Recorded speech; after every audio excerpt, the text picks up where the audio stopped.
On a, nous, tiré un bon bénéfice de ce que les Landes avaient déjà fait avec Marché Public. On s'en est très largement inspiré. On a eu des réunions avec l'Alpi qui nous ont fait gagner énormément de temps. Je dirais on a gagné du temps, on a gagné de l'argent.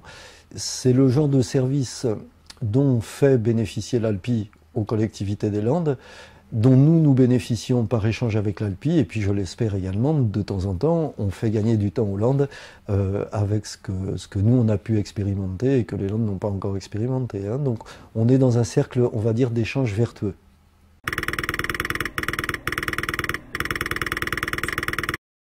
La grande différence peut-être entre les Landes et les autres départements qui ont démarré parfois plus tard, c'est que dans les Landes, il y a une volonté politique très ancienne et il y a un projet d'ensemble dès le départ de créer plusieurs structures avec chacune sa spécialité et de lui donner les moyens d'aller très loin dans l'accompagnement des collectivités de par cette spécialisation et de par cette autonomie. C'est beaucoup plus facile aujourd'hui pour un syndicat mixte de faire des marchés publics, de faire de l'accompagnement en matière d'informatique dans les collèges ou dans les écoles primaires, que ça ne l'est pour un centre de gestion dont la mission de base est plutôt les ressources humaines. Donc voilà, ce qu'a fait l'Alpi à son niveau, au niveau d'un département, nous on essaye de le faire maintenant au niveau national, et je pense que c'est la voie de l'avenir, voire même de la survie. Les relations avec l'Alpi, entre l'inspection académique et l'Alpi, durent en fait depuis le tout début, puisque le premier plan d'informatisation des écoles en 1985 a nécessité une mise en place immédiate de la maintenance du matériel. Donc dès les années 85, l'Alpi et l'Éducation nationale ont eu des partenariats forts pour assurer la maintenance du matériel qui est arrivé dans les écoles. Il s'est poursuivi tout au long des années à travers le dossier des écoles numériques rurales où l'Alpi a amené son expertise. À travers le service rendu aux usagers, nous avons trouvé dans ce partenariat la solution idéale pour mettre en place, nous, Éducation nationale, ce projet. Je suis arrivé à EC en 2003 et déjà à l'époque, parmi les premiers interlocuteurs qu'on m'a désignés, il y avait Renaud Lagrave et l'Alpi pour tout ce qui touchait au numérique en matière d'administration et dans les Landes. Voilà, donc, et je sais, pour m'être un peu imprégné de l'histoire d'AEC, qu'aussi loin que remonte cette histoire, l'Alpi était dans le paysage.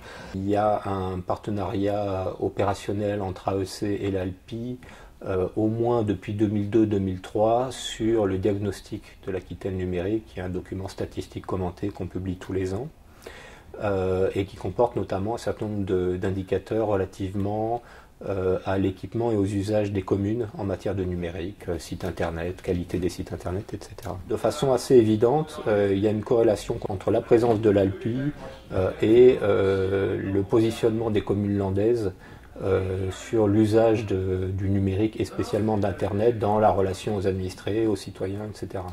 C'est-à-dire qu'on a un certain nombre d'indicateurs qui mesurent ça. Sur l'ensemble des indicateurs, il apparaissait assez clairement que les Landes étaient en première position et le sont assez nettement, et également de façon assez uniforme. Ça, il y a une homogénéité de la présence sur Internet, par exemple, qui est assez remarquable. Et on sait que c'est précisément le rôle du syndicat mixte Alpi que d'apporter ce service-là aux communes.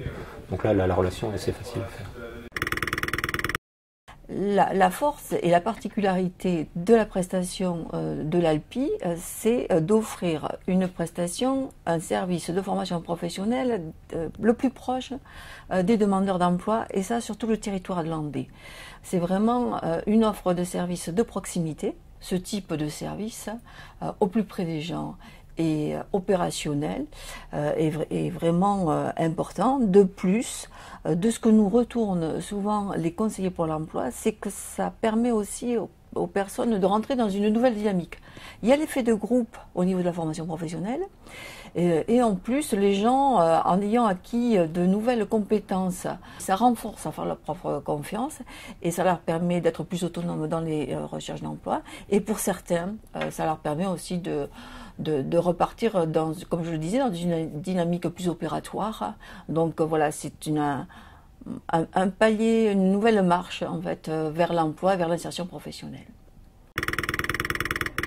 L'ALPI, pour nous, c'est un organisme qui nous permet de mettre des demandeurs d'emploi sur des formations bureautiques. Les formations sont dispatchées sur tout le territoire, donc ça nous donne un bon maillage du territoire pour que les demandeurs d'emploi puissent se former, parce que comme on a un territoire très grand, ça permet vraiment aux gens d'aller dans les amis et de se former sur place. C'est vrai que nous, on est très preneurs, plus il y en a, mieux c'est. Mais on sait que ça a quand même ses limites, il faut que ce soit financé.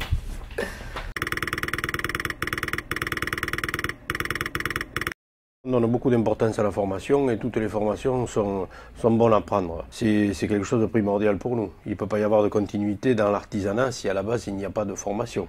Donc l'ALPI est pour nous une source sûre, on va dire, sur laquelle on peut compter.